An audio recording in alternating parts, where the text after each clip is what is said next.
Hey guys, Warriors NRL Fanatics here, back today with a live stream actually, and joining me today is Hold the Ball. As you guys already know he's been on the channel quite a few times now, and what we're going to do is discuss, yesterday's fallout of the game between the Dragons. No, not Dragons. Sorry, the Sharks. Sorry, the Sharks. You've got it on my phone here. Sharks. Cronulla Sharks, yes. We lost to the Sharks yesterday. It was a very disappointing result. Another disappointing result this year.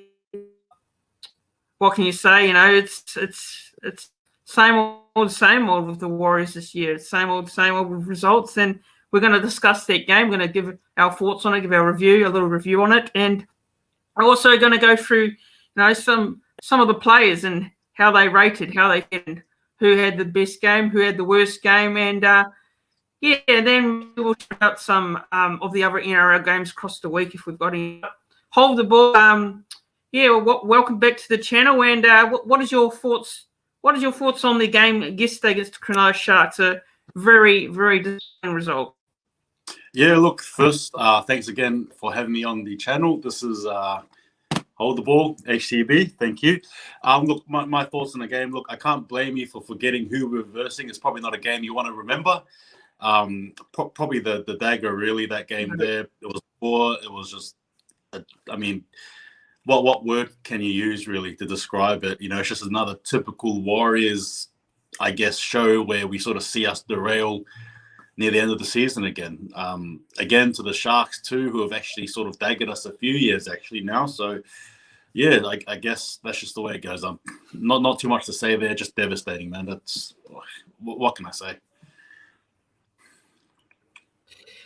Yeah, and the Warriors, did start this game off pretty well. Actually, I thought we got a try early on, and it was a try to Reece Walsh. He scored first, and I thought, this was a pretty decent start from us. But then, there's quite a few, poor mistakes, there's ill discipline. You could say some of the calls were a little bit questionable, but some of the calls are also the Warriors' fault as well. There's some of the penalties we gave, and some of those crucial errors that we made was terrible. And there's some few talking points I want to ask you about was the Matt Lodge incident. Now, the Matt Lodge incident, I believe, wasn't really a penalty in my opinion, but, he put himself in that position, unfortunately. So, yeah, what is your thoughts on it, the Matt Lodge situation, the Matt Lodge incident where he gave away a penalty, which was... Yeah, look, I think I see it differently, perhaps. I don't think they may... Look, I could be interpreting it wrong, but I think it was more so the aftermath as opposed to the initial contact. So, obviously, we see... Mulitalo run into, I'm not sure who he runs into, I'm not sure who it is, but he sort of, falls midway through in the air and Lodge grabs him. And it's more so, I think, when he takes him down and he sort of wrenches his neck, that's my only concern. I think it was more so for that. Now, if it's for the initial contact, definitely not a penalty, but part of, I thought personally it was probably more for the wrenching of the neck afterwards, which I didn't agree with. What are your thoughts around that? Because I saw like the wrenching part is the reason why we got the penalty. But if they're talking about the initial contact, then obviously not a penalty. But yeah, I wasn't a fan of the neck wrenching, so to speak. So. Yeah. To be honest, look, it looked quite bad, but on replay. But for me, look, I know rules are rules, and it's the rules and all that. Look, I thought, there was nothing too bad about it. It wasn't too bad. And, maybe it looked bad on the replay, but for me, it wasn't as bad as it looked. So, to be honest, he put himself in that position, and unfortunately, it's what happens. So, yeah, that's on it. But, yeah, so, look, from there on, the Sharks, they scored a try, kind of try scores, and it was probably an easy try, to be fair. I think defensively, we should have done a lot better with that try. And, I don't know. What's your thoughts on it? The try, the try from Cotter Tracy. Look, it's soft. It's something we're accustomed to, isn't it? We see this on a week-to-week basis, right? It doesn't matter what the scoreline is. Every team usually scores at least one or two soft tries against us. It just shows, again, that even though we did try hard, I'm going to give credit to the boys. There were some patches where our defense did hold strong, but again, it just enough. Sean Johnson just kept on killing us again with just kicks. Oh, it was just crazy. It was just typical lazy, unfortunately, just poor Warriors defense, and we can't really do anything when that's on display, unfortunately. Yeah, exactly right. And I think when the Sharks start to get that momentum, they once they scored that try, they got the momentum, and then from there on, 20 points to 12. Or it was 20 points to 6. Sorry, at halftime, and the second half we started off pretty well. I think we were a little bit better. We scored. I think we scored first and second half, and right to Sheko, he scored right near the post, gave us a bit of a chance there at 20 points to 12 was it at that stage of the game. And I thought, there's still time. We could still probably come back, but what can I say? I think second half we had a lot of opportunities and we didn't take them. So, I don't know what's on that, because I thought the second half, we were a little bit better, but Sean Johnson, yes, like you said, he controlled the game for the Sharks and took the game away from us. But yeah, what are your thoughts on that? What are your thoughts on the second half?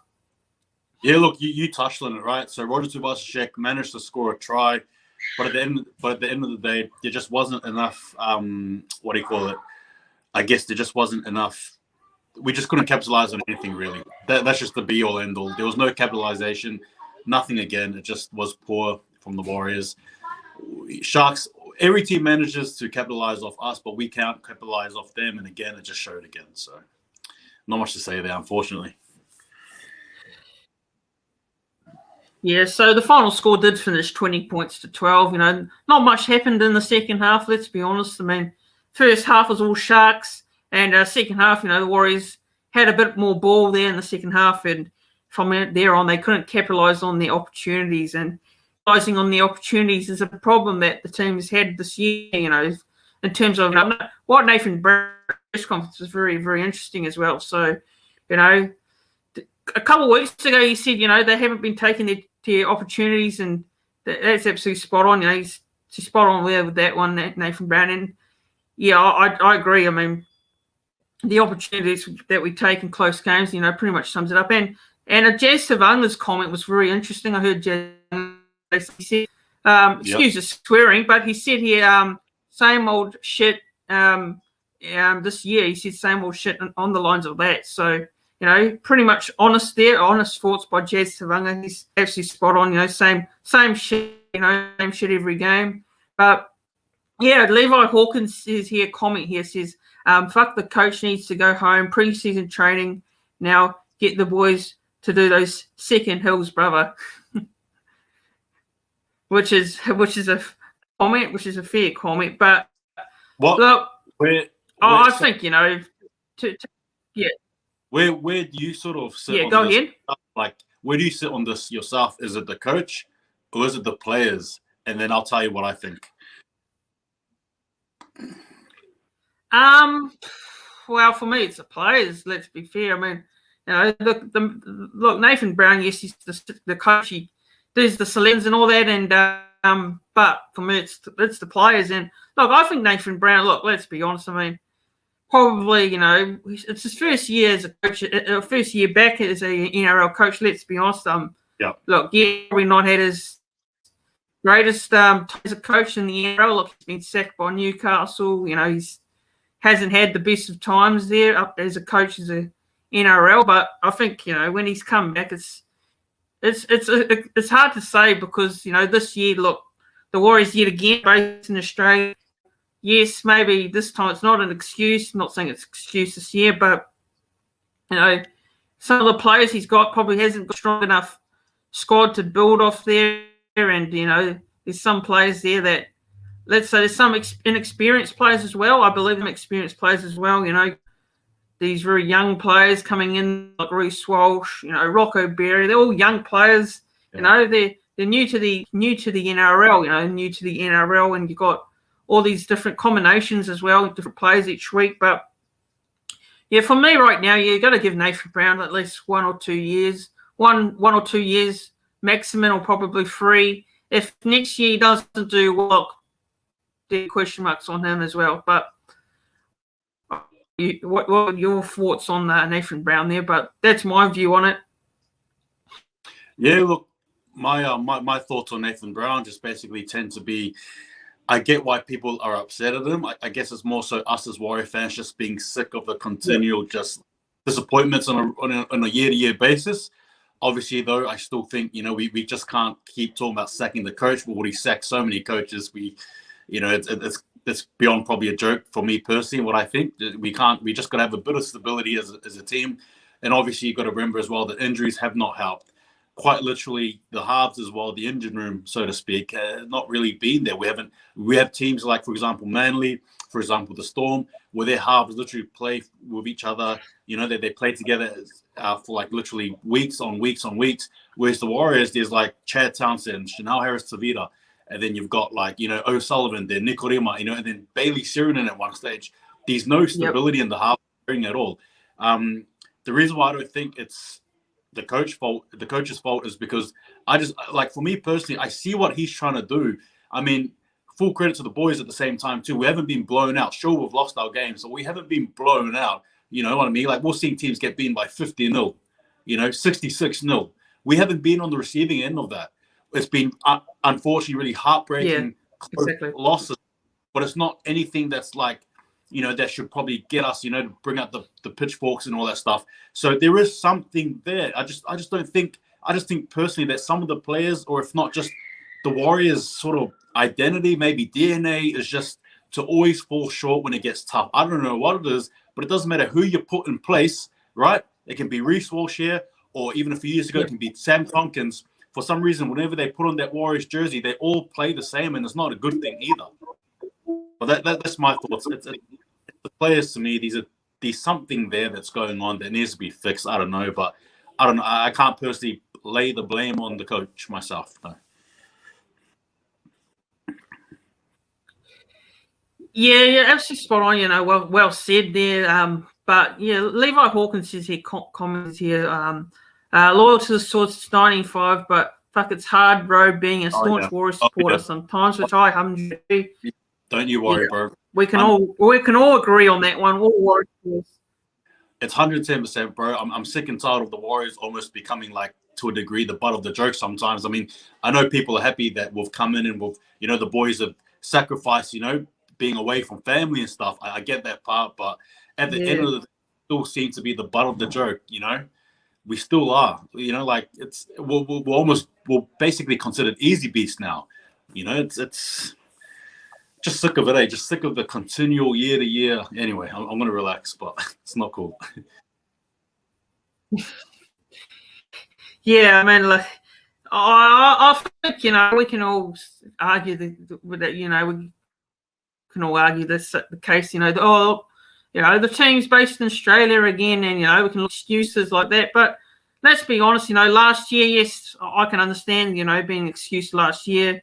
It was tough last year with, all sorts of drama with the COVID situation. And then you had the coach get sacked mid-season, and then you had Payton come in, and I thought Payton did a decent job there, came in and did a pretty decent job there to turn it around, and the team almost made the finals last year. But this year, there's no excuses this year. There's no excuses at the end of the day, You look at the results, look at the results so far this year, and I looked at the ladder, and the Warriors easily be around about 6th or 5th. Right now, they could be 6th or 5th on the ladder.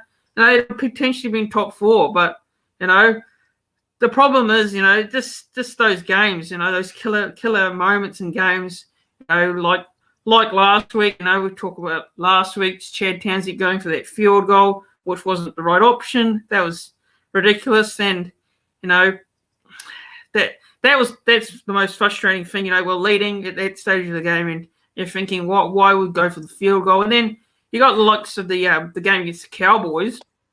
The game against the Cowboys is another one which really, really annoyed me. That was the result that really annoyed me because, the Cowboys at that stage of the season, look, yes, they were won a few games up until that point, but they weren't going great. I mean, let's be honest, they didn't beat anyone that decent, to be fair. No offense to Cowboys supporters, but, your team weren't doing that great, to be fair. And the Warriors had an opportunity, and they Harris Tavita misses the field goal, and Cowboys come down and get a field goal through Valentine Holmes, and that's another one. Then you've also Manly game. Manly game especially is the one that very irritates me.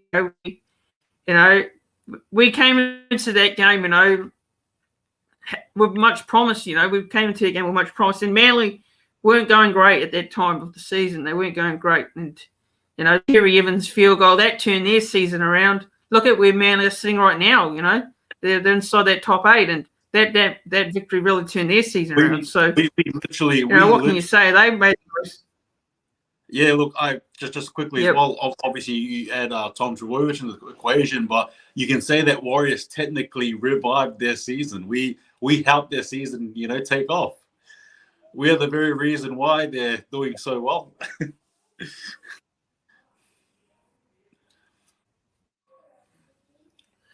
Yeah, I'll just catch this one comment here from Levi Hawkins here, and it says here, it's coming up.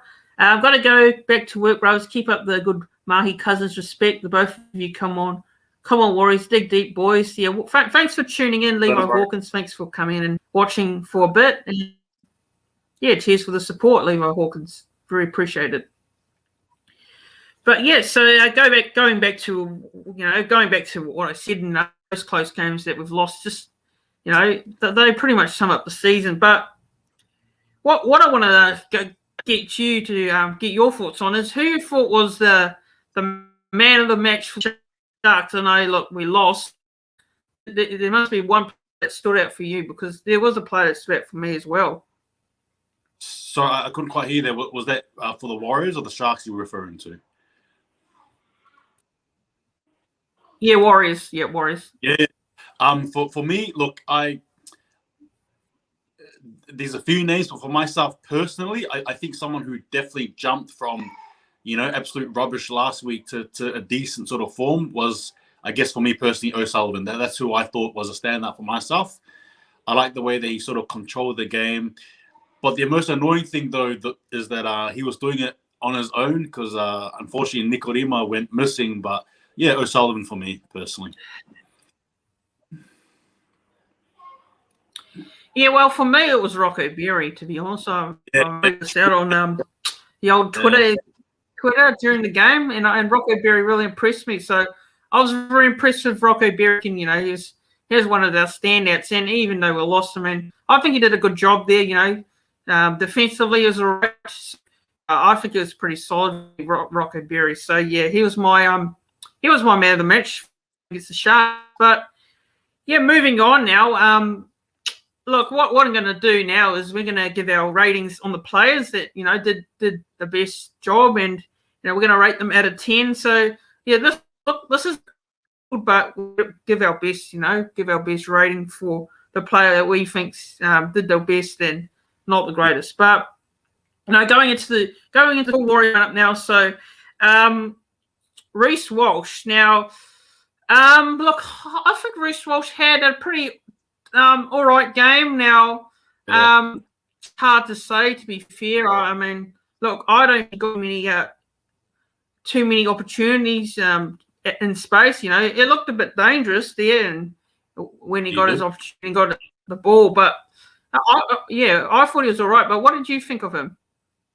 Yeah, look, I probably a little bit rusty, obviously, from that origin period and then the injury as well. So I'm going to take that into consideration. But all things considered, he scored a try, had 195 run meters as well.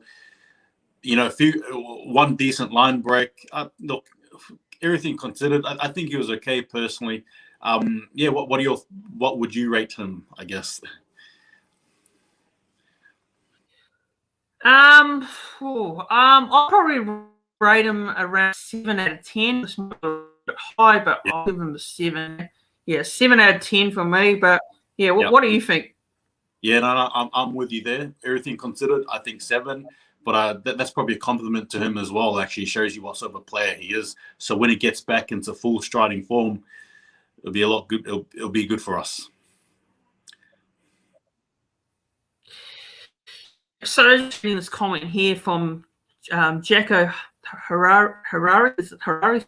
pronounce it wrong. I do apologize. But despite a good roster, we're in the bottom 4. That sums up the season, which is fair comment. I believe it's a fair comment, to be fair. We're definitely a bottom 4 team right now. Can't see us getting a top 8 spot now. To be fair, it's difficult. You have to win every game from here on. So let's be realistic. They're not going to make it.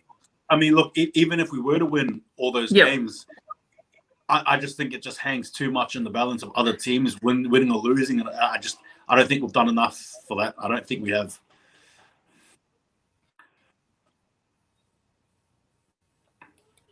Yeah, and now on to the players. Dylan Wintini-Zalesniak, and what are your thoughts on how his game went? He went.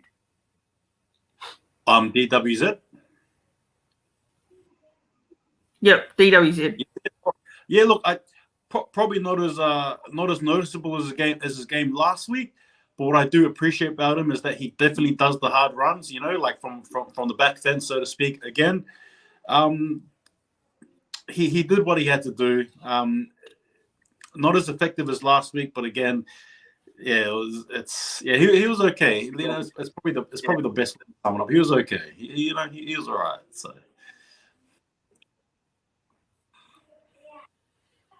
Yeah, I think he's okay, but without standing out too much. So yeah, for me, I'm going to give him around about a 6 out of 10. I don't think it was ordinary, but I'll give him 6. I mean, I didn't really see too much of him to rate him any higher, but that's my rating for him. Yeah. Yeah. So what do you rate him? Yeah. For me personally, probably a 5. Yeah, fair enough. So, moving on to the centres now. It's Rocco Berry, and I thought Rocco Berry was outstanding, actually. And I talked about him I just talked about it before this player ratings. But I think Rocco Berry was outstanding, actually, and I think he did a great job. He was quite dangerous. When he had the ball, and I think did some great things as well. But I'm going to give Rocco Berry here probably an 8 out of 10. I thought he was quite good, actually. So, what do you think? How do you think Rocco Berry went? Look, I'm just going to talk about him just quickly, but I believe he played very well. I think it was 22 tackles, I think, and 1 miss. I think the way he plays, the way he runs, again, he hasn't played much league, and he's showing us glimpses of what he can be in the future, man. And it's exciting. It's great. And I think it was definitely his best play for us in Warriors jersey, definitely by far. And the fact that he's always been injured and he's come back and he's had this much impact, it's a credit to him. I agree with you, man. Definitely an 8 out of 10. Played very well and can only get better from here. So well done, Rocco Berry. Yeah, and Kenya Khan says Rocco Berry reminds me of a young Simon Mannering, which is a very, very interesting comment there. Very interesting comment. Yeah, I can sort of see what he means. Yeah, okay, yeah.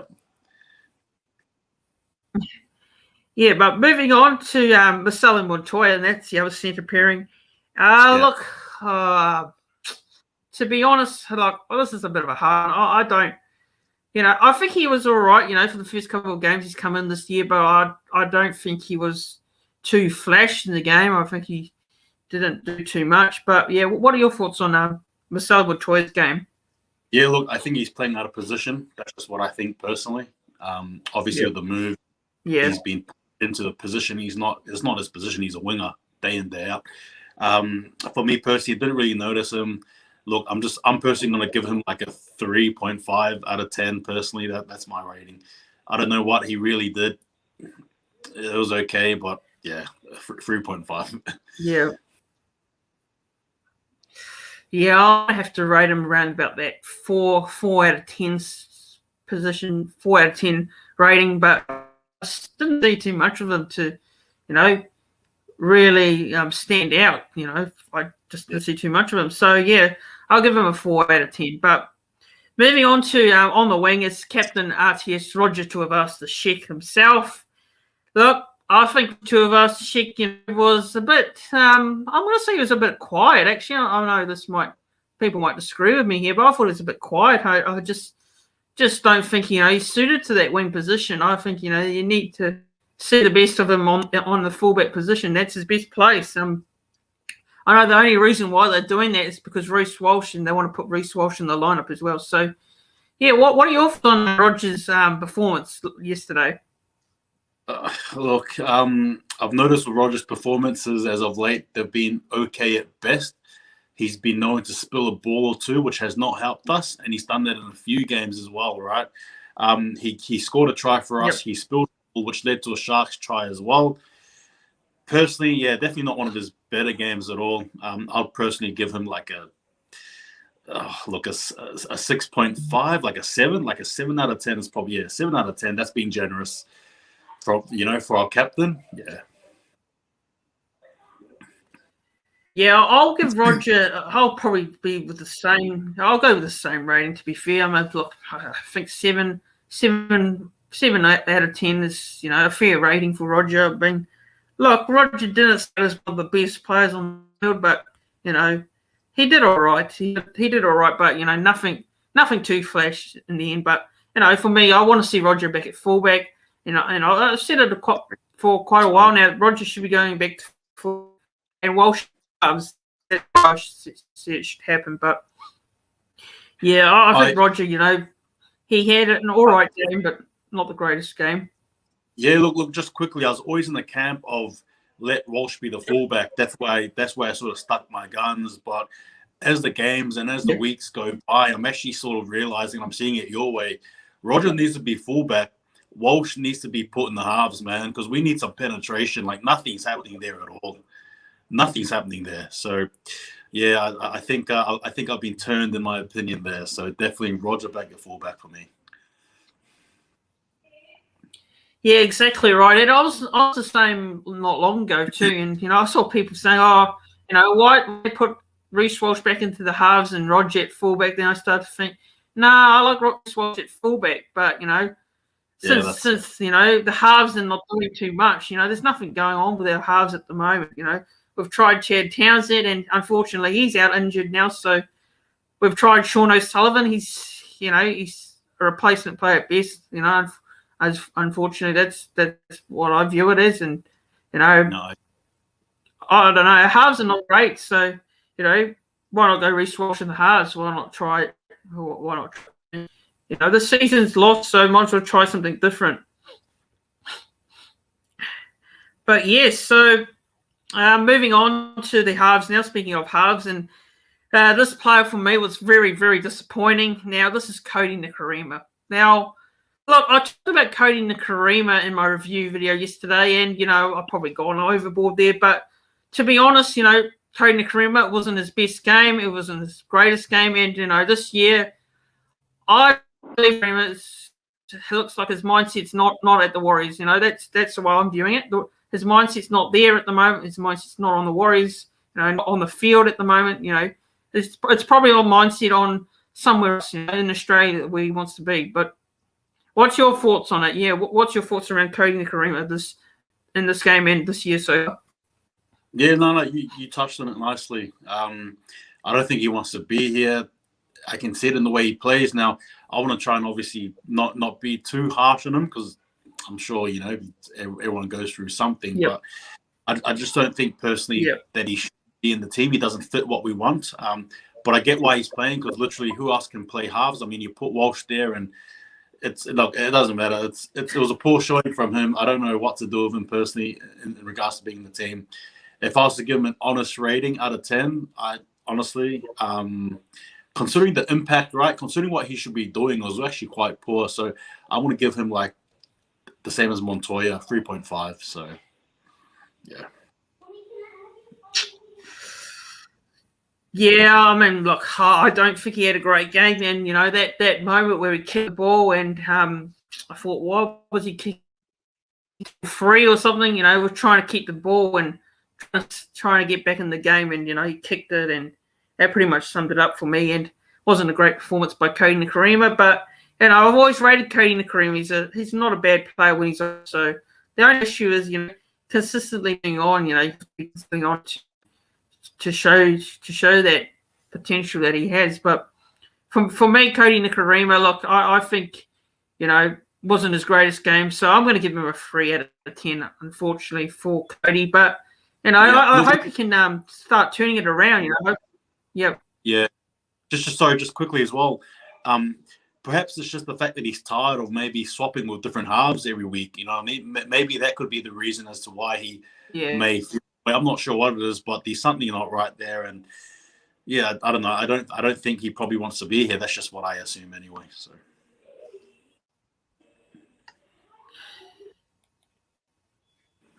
Yeah, exactly right. And here from your YouTube, and it says Warriors are going backwards forwards, in my opinion.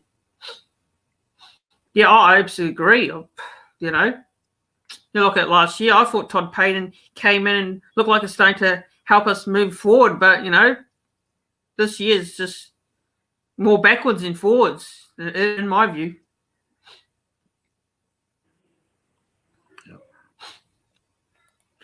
But yeah, so moving on to the next player is Sean O'Sullivan in that halfback there. He's playing halfback. What are your thoughts on his game? Yeah, look, I touched on it before. Considering the way he played last week, I thought he improved his game. He brought in that kicking game that he is known for. He sort of led around. He sort of played the Chad Townsend role to a degree. Myself personally, I think it was probably one of his better games in the Warriors. I'll give him probably just a rating of like probably 7 out of 10. But for me personally, I thought he was definitely one of the better players for sure. Jacko says that Montoya's a winger. He looks lost at centre. So, yeah, I mean, when we're rating him, I think he's better. He's a better winger from not a centre, in my opinion. So I do agree with you, Jacko, Harry, on that comment. But, yeah, Sean O'Sullivan, I thought he was not too bad. I thought he was much better than last week, actually. I thought he had a much better game than last week. But obviously, it's hard because no one else is helping you out. And, you're doing all that yourself. And, you're not going to do it all yourself. You need someone to help you out in that position. So, yeah, I thought he was much better than last week, actually. I wasn't too impressed with his performance last week, but he definitely played a much better game. And, yeah, Sean O'Sullivan, I'm going to give him I'll give him a 7 out of 10, actually. 7 out of 10, yes. So 7 out of 10 for me. But, yeah, what did you give him? Yeah, I gave him the same as you. Yeah, I gave him the same as you, bro. Yep. All right, now moving on to Adam Fanua-Blake. Now, look, I think Adam Fanua-Blake was pretty good, actually. I think he did all right. I think he had not too bad game. But, yeah, what's yours on Adam Fanua-Blake's game against the Sharks? Yeah, look, I enjoyed the way he played. Was it his best game for the Warriors? No, but was it one of his better games in regards to him moving upwards? I think it was. I believe one of his stats was 33 tackles and no misses. So, it was actually a really good work rate as well. I thought he definitely gelled well with the next prop as well, Lodge. And I liked what I saw, but again, just unfortunate to be on the losing end personally. But for myself, I think I'll give him a good a rating of at least a good 7.5. I think I'll give him a 7.5 out of 10. Yeah, I'm going to give him a 7 out of 10, actually. Yeah, I just, I thought he didn't do too badly, but, he's started to come back. He's been injured. Remember, he's been injured for a bit of a now, so, he's starting to warm back into it, Adam Fanua-Blake, and, when he plays, like Adam Fanua-Blake, he's in the team, it's important, important position, one of the forwards, you have forwards, and Adam Fanua-Blake, he adds that, he runs hard, he can provide a little offload, and, we just need players to be around him and support, when he does that offload. Yeah, I thought he had a pretty decent game, so, yeah, I'll give him a 7 out of 10 for me. So, moving on to the hooker spot, and that's Wade Egan. And you know what? I think Wade Egan this year has been, I did a video about him today, talking about him being the most improved Warriors player for me. So, look, I think, in this game, Wade Egan, I thought he was solid. He did his job, and yeah, I don't know. What are your thoughts on him? What are your thoughts on him in this game against the Sharks and the season so far? Yeah, look, his season so far, and I guess even the Sharks game, I rap him. I give him a good rap on a week-to-week basis. I definitely like what he gives to us defensively. Now, bear in mind, I've said that word defensively because I think in that aspect he's great for us, right? However, though, in terms of an attacking hooker, he's not. We need more.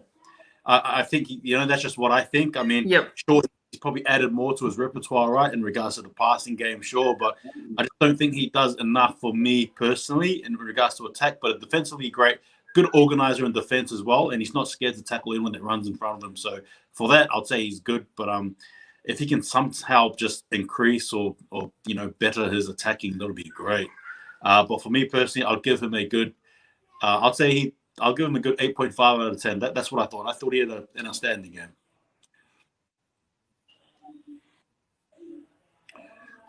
Yeah, I'll give him an 8 out of 10 for me. I think him and Rob Berry, deserve a bit of a high rating. So yeah, I think he was pretty solid and did his job. So yeah, I'll give him an 8 there. So yeah, moving on to Matt Lodge, and I think Matt Lodge was pretty good actually. He had a good debut. Warriors, look, I'm not the biggest Matt Lodge fan, to be honest, but I'm going to give him a chance, give him a go, and see how he goes. But yeah, what are your thoughts on Matt Lodge's performance and how you rate him? Yeah, look, for his first hit on Warriors colours, I thought it was good. I definitely saw him, and the other forwards sort of gelling off, and I think he sort of gives the boys a bit of energy as well. Very fearless player, and I'm the same boat as you. Was hesitant at first, but now he's in the team. I'll slowly soften up to him. I'm sure of it. But look, for myself personally, the rating for him, I'm going to give him as a 7 out of 10 for me personally. Yeah, I'm going to give him a 7 out of 10 as well. Actually, I think he did not a bad job. He did work quite well, and I think it was one of our forwards that stood out to me. He was one of the forwards that stood out to me. But yeah, moving on to Elias Katoa in the second row. Now, Elias Katoa. I don't know how to say that properly, but Elia Katoa. I'll just say Elia Katoa. But how do you think he went? Sorry, pronunciation. Look, Elias, I think he went okay. He's very enthusiastic. That's the way I sort of look the way he plays. He's an enthusiastic player. He doesn't mind running those lines, and he definitely can. I think he's a graceful runner. This game here, however, was a bit different defensively as well. I think he's part of the reason why we leaked at least 1 to 2 tries in the first half. Look, he was okay. Not as good as last week though, but he was okay. I think I've got to give him like a 6. I've got to give him a 6 out of 10 for me.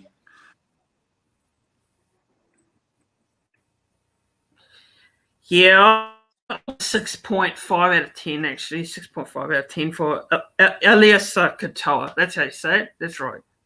Elias Katoa. Someone from that's right. The Ruined Hammer tried to teach me how to say his name properly because I couldn't say his name. So that's how you say his name. But yeah, I thought he was all right. I thought he did a pretty decent job. So not as great as Lowe, but I thought he was all right. So yeah, I'll give him around about a 6.5 out of 10 there. But yeah, moving on to Bailey Sirenen now. And what's your thoughts on Bailey Sirenen's performance against the Sharks? How do you think he went? It's okay. I definitely appreciate how he can definitely rough it up when the game's rough. He's definitely there. He's amongst it, playing in the edges there. Defensively, he was okay. I thought he was. And even on the offensive end as well, he didn't do too bad. For myself personally, obviously, that sort of hit from Katoa where the ref sort of just let Katoa basically walk free, was probably a highlight of his game. I thought it was okay. All things considered, it was probably just a typical game from him anyway. I'll give him a probably like a 6.5 out of 10.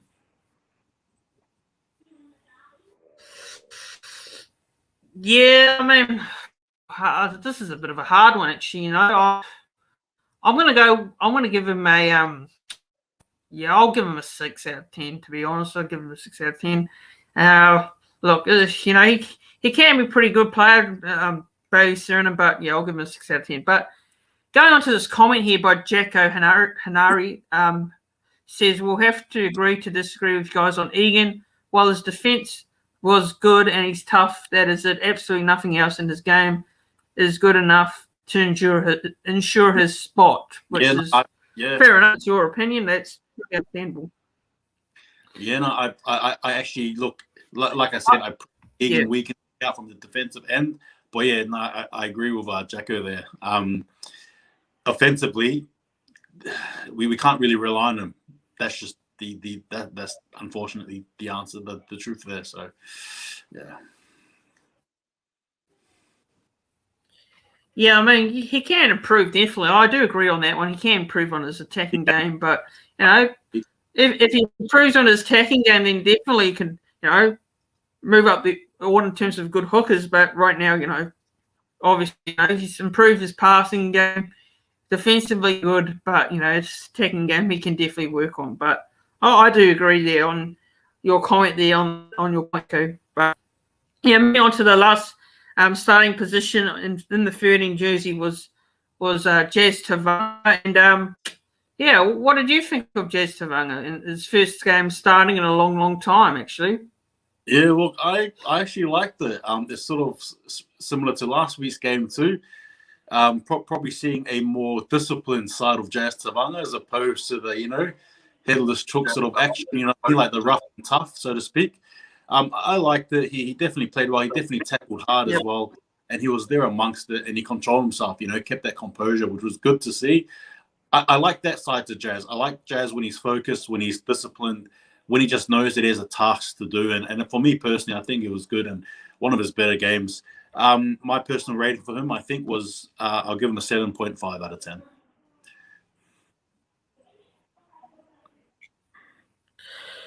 He had a pretty good game, actually. I think it was good. And, I'm always been a fan of Jazz Tavanga, actually. I know he's got his critics. He's always had some critics because of the way he plays, but I think he was pretty good, actually.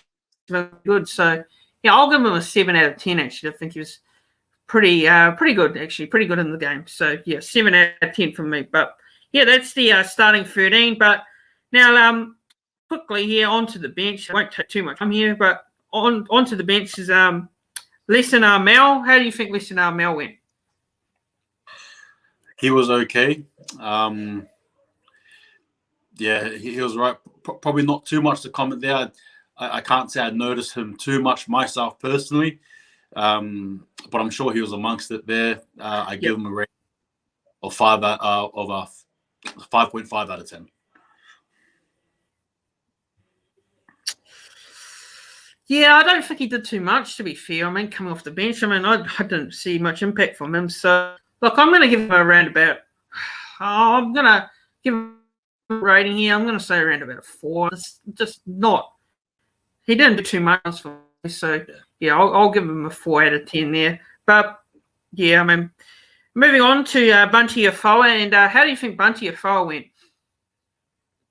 Look, I don't want to say this, and I don't want to admit this because I actually really, really, really, really love Bunty, but his form is slowly dropping. Yep. It really is, game by game by game. I don't think where he should be.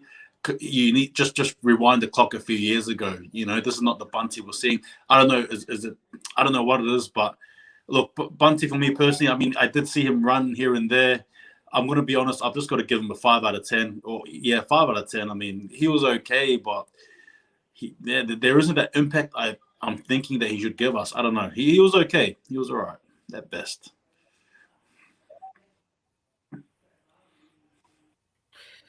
Yeah, I'm going to give Bunty a 4 out of 10. I just, lately I don't think Bunty's been as effective as he. 4 out of 10 might sound a bit harsh here, but being honest, I'm just here to give my honest opinions. Yeah. So I'm going to give him a 4 out of 10.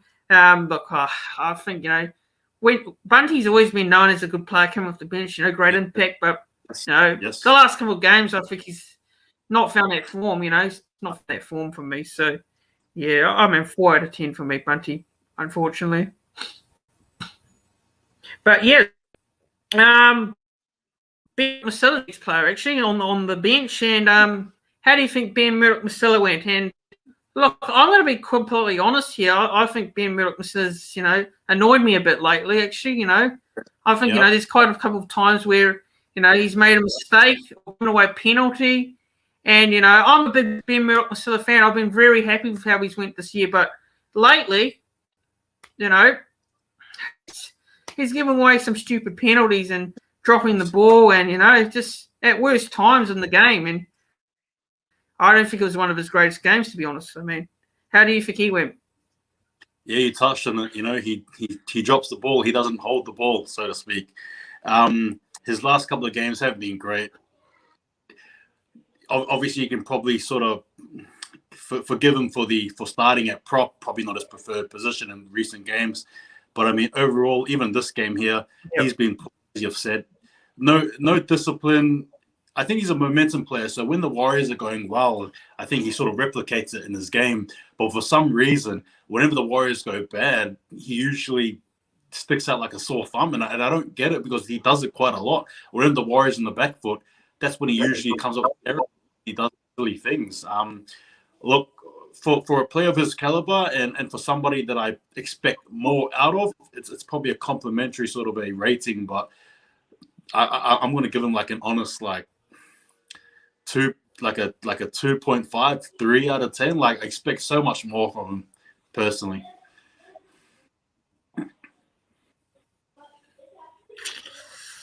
Yeah, I mean, I'm going to give him I'm going to give him a 3 out of 10. I just wasn't too impressed with Ben Masilla, and probably this is probably the harshest I've ever rated him. Ben Masilla, normally pretty high, rated him pretty highly, but yeah, I think it wasn't a great game for me, fair. So yeah, I'll give him a 3 out of 10, unfortunately, for Ben Masilla. But the last spot on the bench now is Jack Murchie, and look, I've got to shake my head at this one.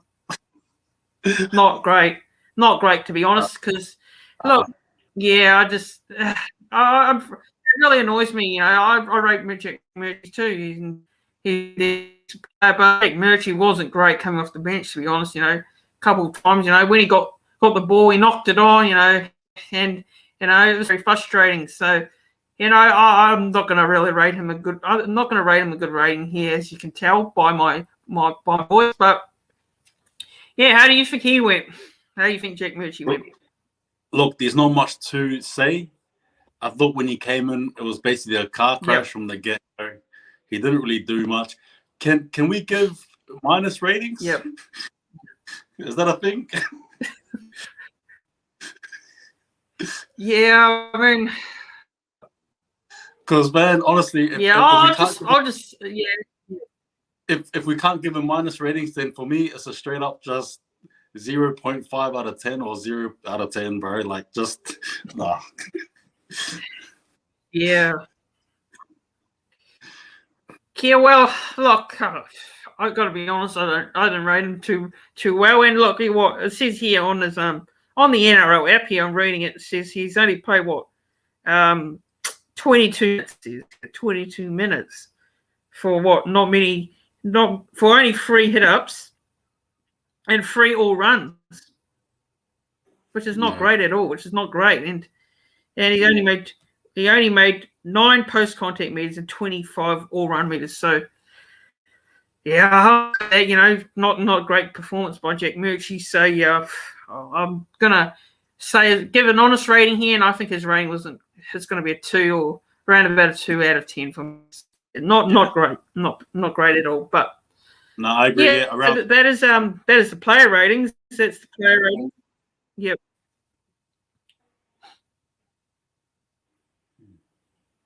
Yeah. So that is the player ratings. It's the full player ratings for the game against the Sharks. Now, yeah, not too many good performances there, but some players that stood out. But yeah, hold the ball. What is there any other things you'd like to talk about? If you'd like, do you want to talk about the NRL round, or do you want to talk about some other stuff around the Warriors? Yeah, look, probably two things I wouldn't mind discussing. Number one, obviously, Jermaine Brown, who's off to the Dragons. I guess, what are your thoughts on that? What are mine? And I guess just the whole, just talk about the NRL rounds as well. So, yeah.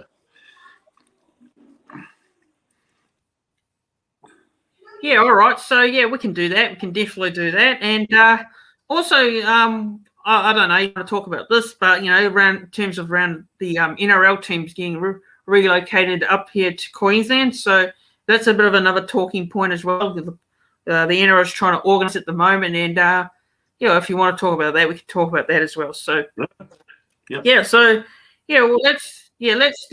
about the Jermaine Tanoa-Brown thing right now, because that's a bit of news that broke this morning, actually, and it was going to be confirmed rather than later, because it was all reported last week. So, what is your thoughts on it in regards to the Jermaine Tanoa-Brown moving to the Dragons? Yeah, look, it makes sense for him, obviously, because he hasn't got much game time. And to be quite honest, he's definitely, I think, on the lower echelon of props that we have, especially now that Lodge is in, For him, it's a good move because I think you'll get more game time. My only issue, though, is why are we supporting the Dragons? Aren't they the ones who have screwed up? Why are we going out there? Why the NRL telling other clubs to provide them with forwards when they're the stuff-ups who can't follow COVID rules? Like, that's my only issue there. It has nothing to do with JTB personally.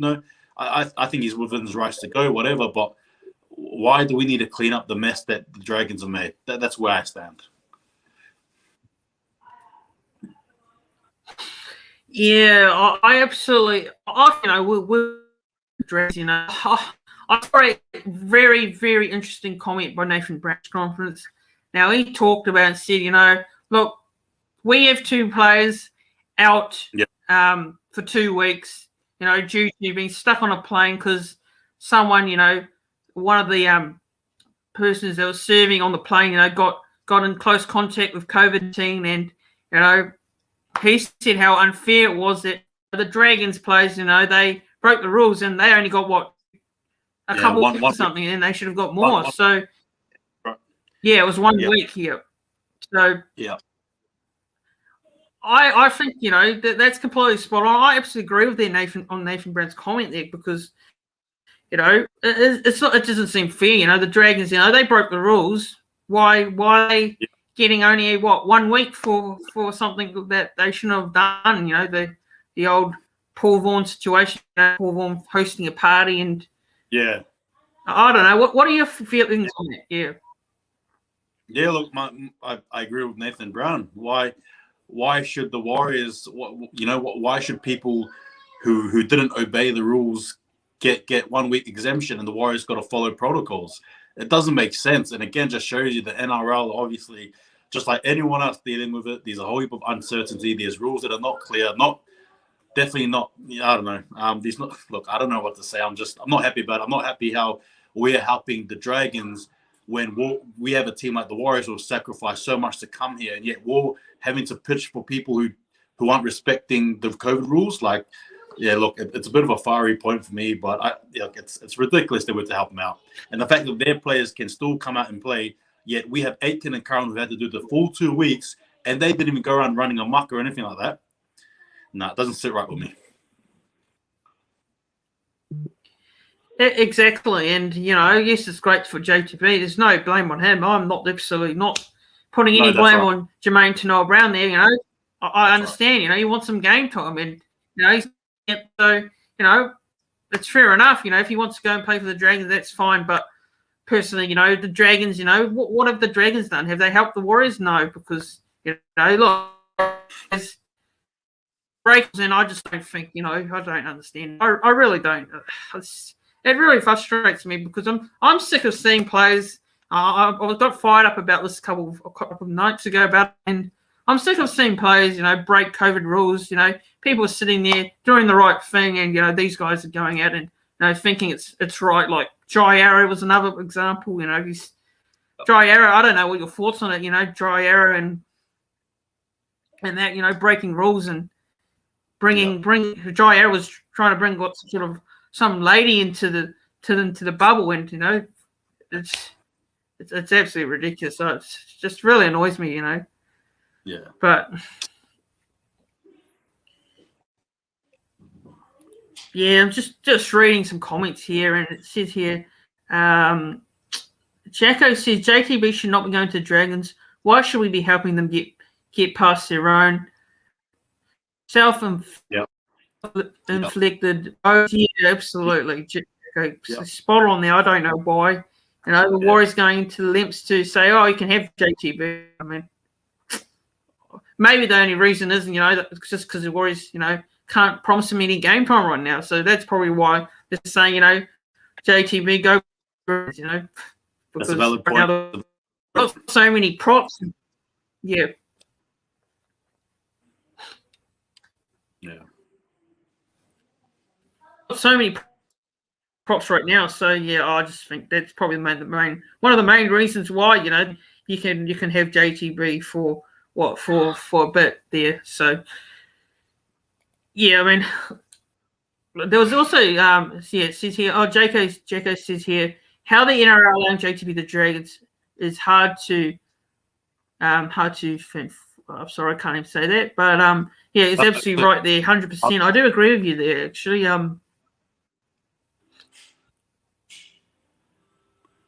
Yeah, no, that's right. Yeah, and there's a comment here. Yep, there's a comment here by the Dib family. Says, I think Dufty's a good signing for the. Yeah, what is your thoughts on? Yeah, look, for myself personally, regarding that, I think it'll be okay. Looking at the Bulldogs next year, they've got Edokar, they've got Burton as well. Kotrick should be fighting fit after his unfortunate injury, which I think has ended his season. I think he'll be a complementary piece and should fit in well. But again, in saying that, with the Dogs, their main issue is not their backs. I think it's their forwards. So he probably could just be another player that goes there and does nothing. I'm not sure, but it should be okay. Should be okay. He should add to them. Yeah. Yeah, and another comment before we move on. Yeah, another comment here, Doctor, is Misfield HT says, how are we going to replace RTS? We really will miss him, which, yeah, I definitely agree with. I think it's still going to be Reece Walsh. Walsh is in there to play fullback, so that's the only reason. The only one I can see happening is Reece Walsh being our fullback this year. But, you got Dylan Watini-Zelezniak. He can fill in at fullback as well if, there's injuries. So, now it's obviously going to be Reece Walsh. I don't know. Do you agree with me, or? Yeah, look, I do, but I guess for me, it's just that's right. It's slowly, but week by week.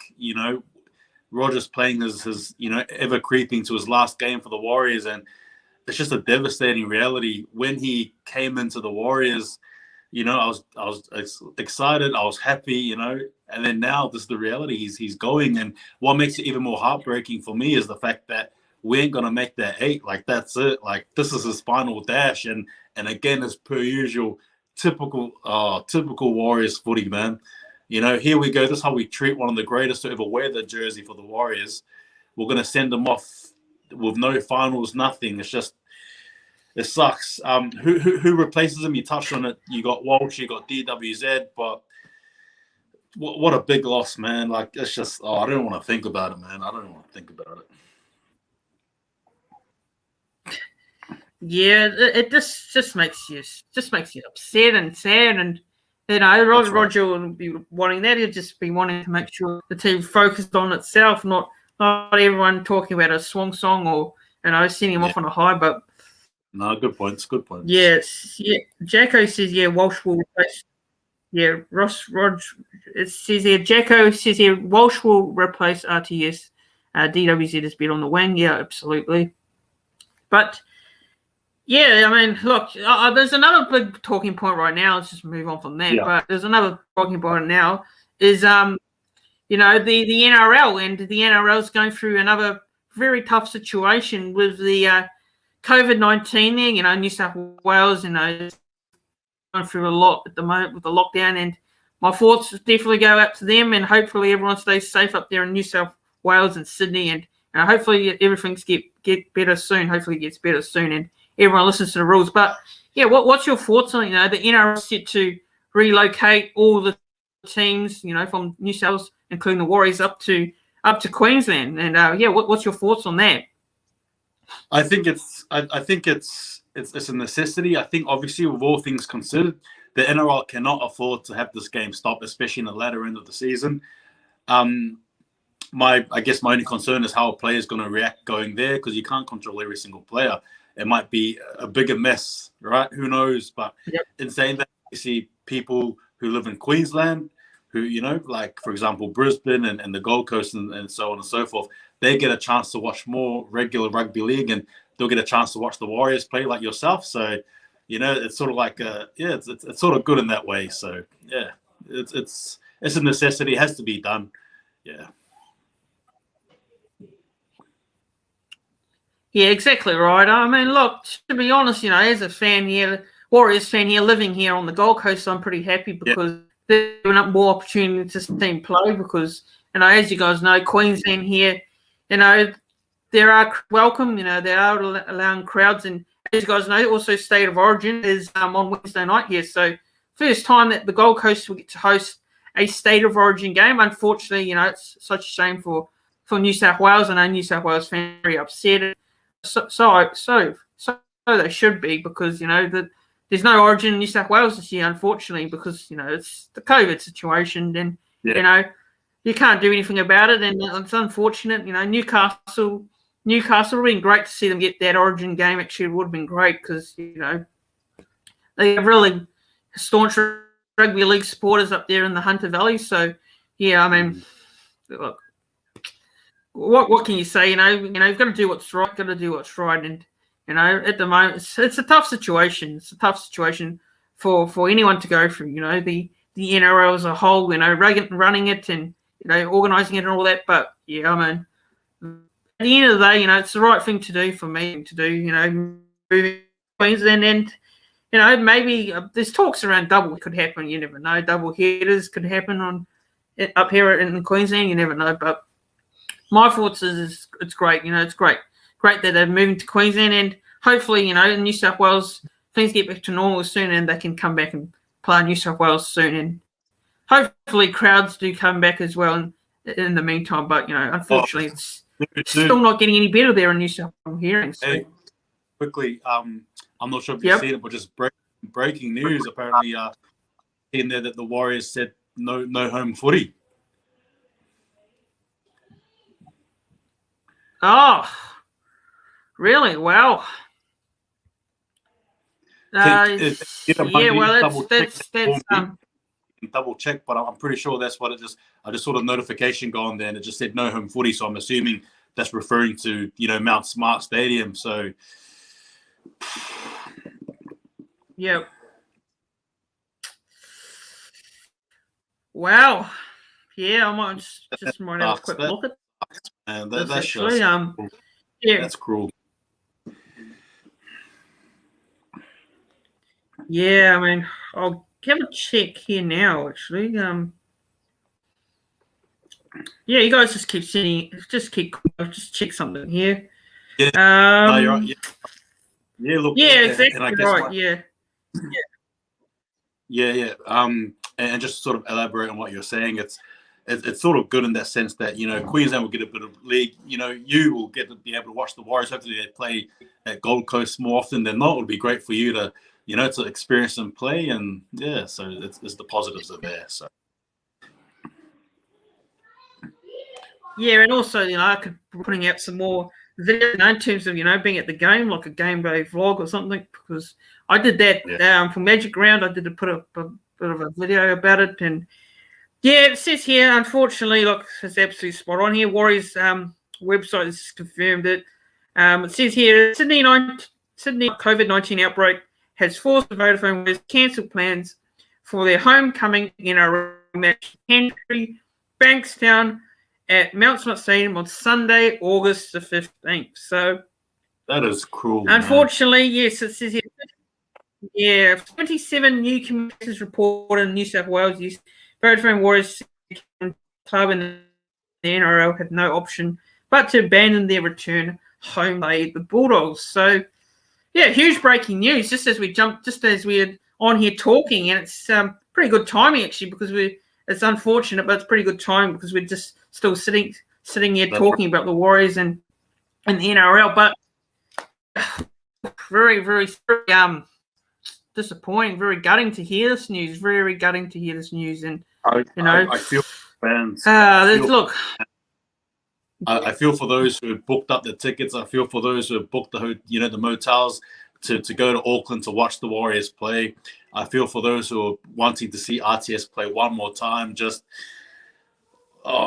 just sucks, man. Wow, just wow. Like, can the Warriors ever catch a break, or are we doomed to just keep coming to Australia? Like, what this sort of makes me question what's happening next year. Are the Warriors going to be permanently located in Australia for the next 5 years? Like, what's the go there, man? Like, dude, that's crazy.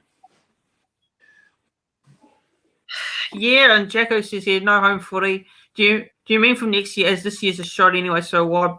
Yeah, I'm not even sure. Jacko, I'm not even sure if we can even play in New Zealand next year. Like, I really don't know, and part of me thinks we can't. So I think we might be stuck here again next year. The Warriors. That's what I want.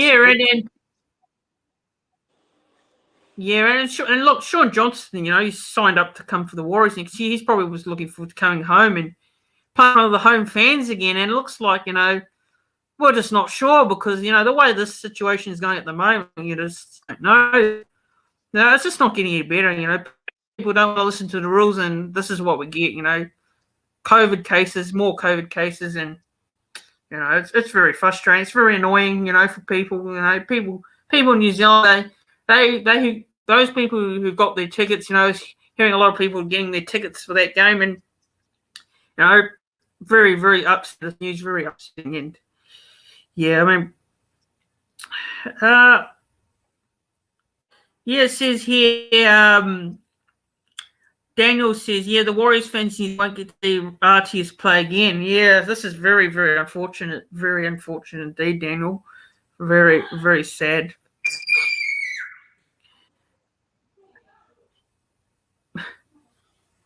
Yep. I probably might have to do another video talking about that, actually, give my thoughts on it. But, look, let's move on now and try and move on from that. But, look, it's very upsetting news, very hard to take, but let's move on. But the NRL this week, or last week, sorry, last week because it's Monday now. What are your thoughts on the round of footy? What's your thoughts on the 4 games this over the week? Yeah, obviously, bar the Raiders upset, I think everything went to script. It's very surprised to see the Bulldogs and the Roosters in a close arm wrestle. I guess there was a bit of controversy there regarding the young man, Mr. Walker, there running with the ball in the last dying stages. But what are your thoughts on that? Sort of give me your thoughts on that, bro. Look, I thought it was, look, I can understand what he's trying to do. It's a game situation. He's trying to, wind the clock down. But for me, running backwards, and I personally am not a fan of it. Running backwards, trying, I think what he should have done was, he should have just, he just should have taken the tackle or just kicked the ball out. But instead, he decided, I'm just going to run backwards and, run the other side of the field. And look, no, I'm not a fan. I'm not saying the kid's, arrogant or anything, but, he wants to, what he wanted to do was, try, be smart about it. And, let's be honest, I think it's a bad move for me, but you might disagree with me on that one. Look, I think rugby league's so used to being so structured in the sense of clean play. I'm not talking about the head highs or anything like that, but I mean, doing something like that is almost frowned upon, probably more than high tackle, I think. Look, it's good to have characters. It's good to have people who do those silly things. We see it in different other sports too. So yeah, whatever, man. It's probably risky though. I think it was more so risky than anything else because anything could have happened. Anything could have happened. So yeah, don't want to see the Warriors do that though. I hope this doesn't give Reece Walsh an incentive to try something like that. But, yeah. Yeah. Yeah, I'm not going to really say too much, but that run was fair enough. I understand. I personally am not too big of a fan here, but Daniel says he liked it. He says I love Walker's run. He said he loved it. So yeah, fair enough. I mean, everyone's got different opinions, but yeah. So yeah, the other games, the other games of the round, pretty results were pretty predictable for me. Yeah, I mean, to be honest, it's hard. It's hard to. It's only 4 games, and 4 games. There were some games where there were blowouts of some games which were close. The Warriors Sharks game was I wouldn't say close, but it was 20 points to 12 was the margin. So yeah, what's your thoughts on the other games? Did you think it was a close round, or do you think it was a round full of pretty predictable results? Yeah, look, I think it was predictable in the sense that but bar the as I said before, bar Manly losing to the Raiders, obviously the Rabbitohs did the job against the Cowboys. The Roosters, even though it was an arm wrestle, they still won, right? And what was the other game? I forgot that one. I just named 2 games there. I forgot the other game. Not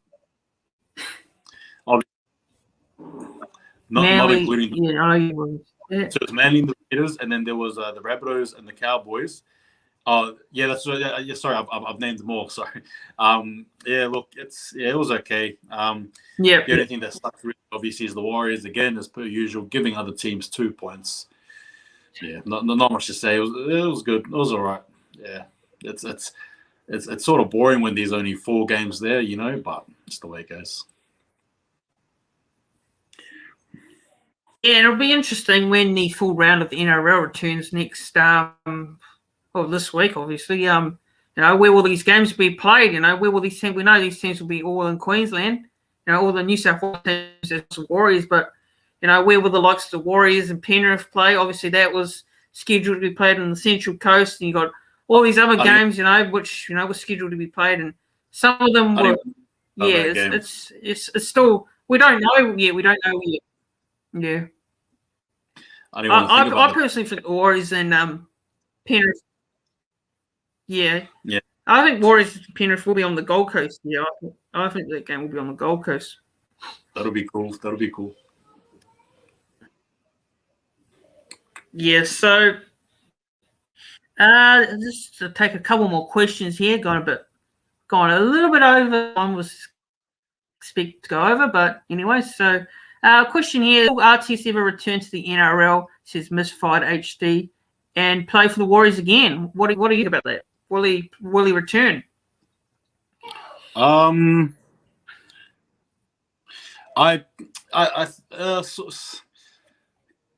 know. It sort of depends on how he goes over there in the other code. I don't really know. Yeah, it depends on how he goes there. I think the target is the All Blacks, right? So obviously, if he plays for the All Blacks, I'm assuming he's staying there. If he's not playing for the All Blacks, then his contract says that when he comes back to the NRL, he must play for the Warriors. So yeah, we'll see what happens.